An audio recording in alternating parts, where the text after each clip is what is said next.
This maths department in Cambridgeshire is experimenting with using games and number puzzles as part of their whole class teaching, and with a range of abilities.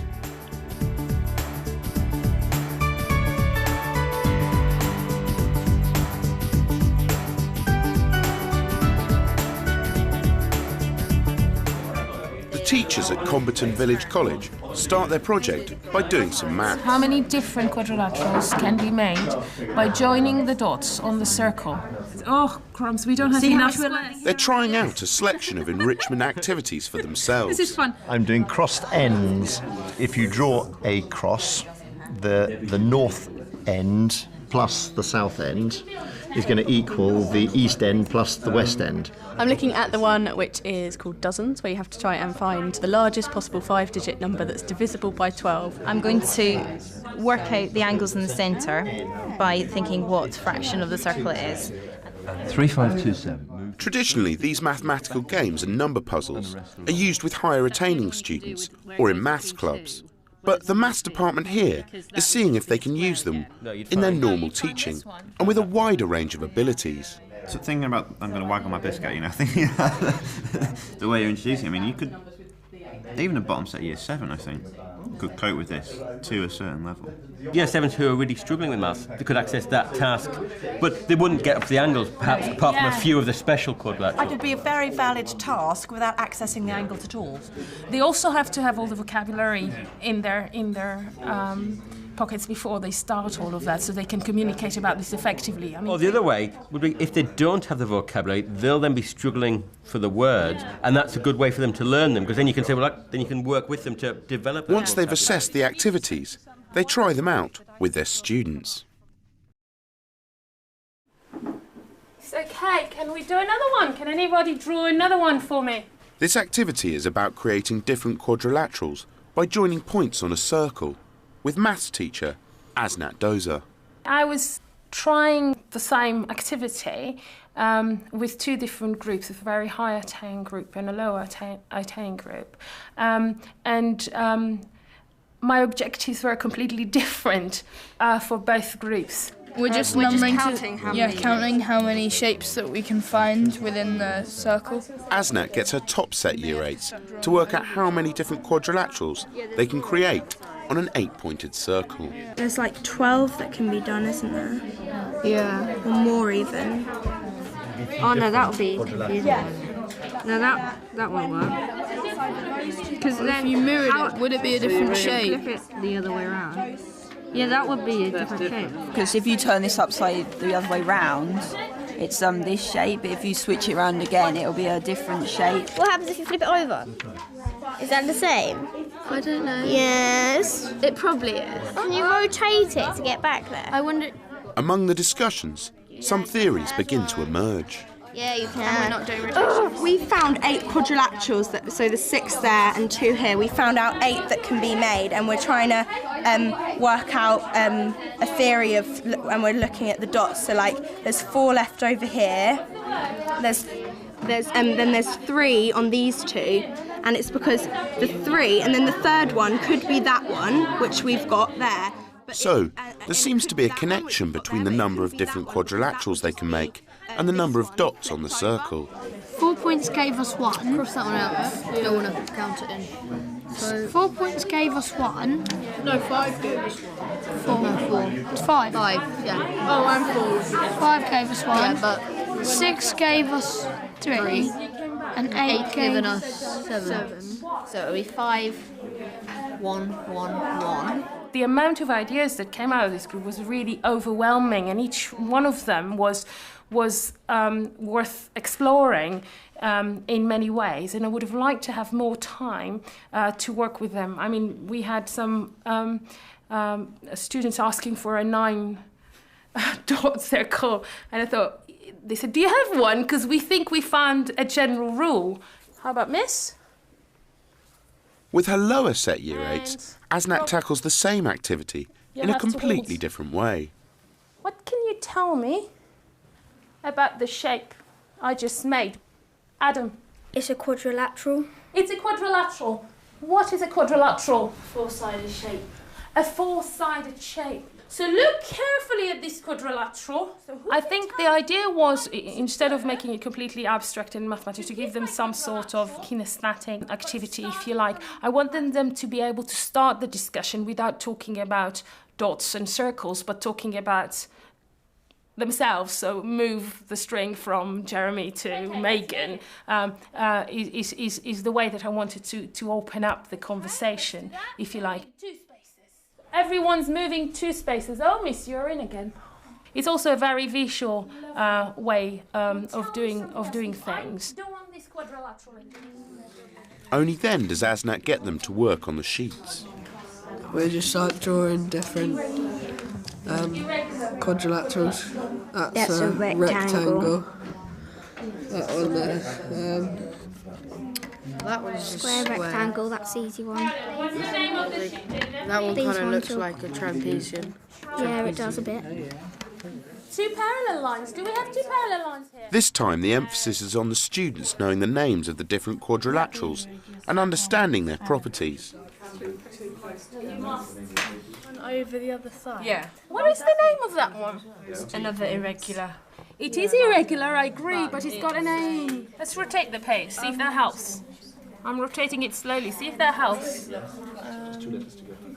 Does it have 2 parallel lines? Yeah. Beautiful. It's got 2 parallel lines. Can you point to the parallel lines? That and that. These 2 lines are parallel. What does that mean, parallel? Parallel means like if you have a ruler, they're on a straight line and it doesn't go like it's just like straight like a train track, but it just goes straight on. Will they ever meet? No. No, they'll never meet. So these are parallel lines. So we've got a shape with 2 lines that are parallel, and the other 2, are they parallel? Parallel. Aren't parallel. Like that. So at the end, they will meet, won't they? The way they were talking to each other today, I think, was amazing, because I think they all felt very comfortable that the problem was accessible to them. And they almost didn't need teacher confirmation to have a conversation. They were just having it between themselves, which was beautiful for that group. Yeah, that was sort of what I expected from the higher attainment groups. They're used to having conversation about the maths without needing me to support them. But with the lower attaining group, that was absolutely delightful. I'm so proud of them. I've picked a number, 4-digit number, 3527. With her Year 7s, maths teacher Suzanne Mallet is trying out a number puzzle. Take the numbers, but I'm going to take the very first number and move it to the back. Gemma, could you do it on the whiteboard? She then gets the students to add the 2 rearranged numbers and see if the total is divisible by 11. Everyone else check that they're right. As well as encouraging accurate calculations, these number puzzles can also be the basis for a whole class investigation. Where could we go from here? We've started to see a pattern, but what could we do? Well, we could see, because all the numbers that we've chose have totaled a multiple of 11, so we could see, is there any that don't, or does it always work? Why does it work? You maybe could use numbers with less digits or more digits. With more or less digits? That's a really, really good point. So off they go, adding different numbers of digits and dividing by 11 to see if a pattern emerges. Matthew, just worked out odd numbers of digits don't work, but even numbers do. I've tried 1 and 8 digits, and one of them worked, but I'm trying another one right now. I'm not sure it's going to work. Yeah, and 38 digits rather hard, but I'm so determined to do it. So there's A and B, and say you have A times 10 plus B. Yeah, because the A is in the tens column. Yes, and then if you kind of swap them around, it's 10B plus A. And when you add them in all, it's 11A plus 11B, so it's always a multiple of 11. One interesting thing or fact that you found? We were looking at the different numbers, and our group are looking to see we worked out the 2 digits work, 3 don't, 4 do, 5 don't. So we thought there's a pattern there, and the even ones seem to work, and the odd ones don't seem to work, so we're still checking things like 7 and 8. That's fantastic. Well done, you. We were using algebra. When it's pupil-led, they're becoming more creative with how they approach these problems. And also when they're kind of deciding what to do, they were becoming more engaged with the task. Because I found some of them were enthusiastic and chose a 38-digit number, and that took them the whole time to add one 38-digit number to another and then divide it by 11. But that's fine because they're checking their arithmetic, and they're checking how to, divide very long numbers, and also check that they're doing their calculations carefully. So that was one thing that came out of it. Some people started to talk about, generalising, and it was also very nice to kind of have them at the end kind of sharing their ideas and going, oh, actually, I thought of that too, or, ooh, didn't think of that. We did 4 consecutive numbers, and when you times the outside 2 and the inside 2, the difference is 2. Number of consecutive numbers.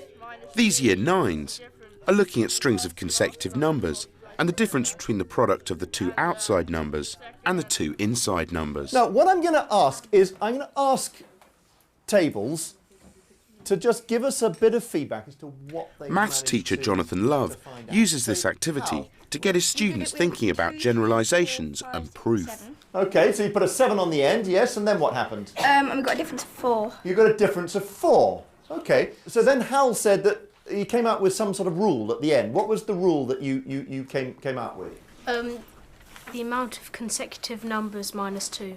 The difference between the outside product and the inside product? Yeah. Was the number of consecutive numbers take away 2. Is that what you've discovered? Yes. How can you be so sure that this works for all sets of consecutive numbers? How can you be sure? Can't you just try like loads? We could. Oh, you can do something like with the n, like it'll be like a formula or something. It should be like a formula or something. So we've got our consecutive numbers, and the first one was A. And soon, an algebraic proof begins to emerge. So it's a squared at the front. Yeah. Plus 3a plus 2. Now that is what a plus 1 times a plus 2 equals. So that's the answer. That is the expression for the product of the middle 2 numbers. Then we have to find the difference up between them 2. Well done, Leanne. Oh, I see, it's going to be 2. Because? 3a take 3a is 0, then a squared plus take a squared is 0. No, explain it to Yuki, because he wasn't listening. Right, Yuki, basically, right, you get a and then a Tom, you're plus listening? 3, I'm listening, and yeah. that makes a squared plus 3a, so you have to take them away from each other, which leaves you with 2. You take that away from that. So... Oh, okay. So you take away 3a from each side. Yeah. Oh, yeah, a squared by itself, then a squared plus 2. So if you have 4 numbers, yeah. Does it matter what your a is? No. Yeah. Does it matter? No. Could a be... What numbers could a be, Yuki? 3. Any number. Any number. Activities like this really, really help the pupils' enjoyment, really, because they're starting to engage on it and taking ownership for it. It's not just teachers standing at the front and telling them what to do.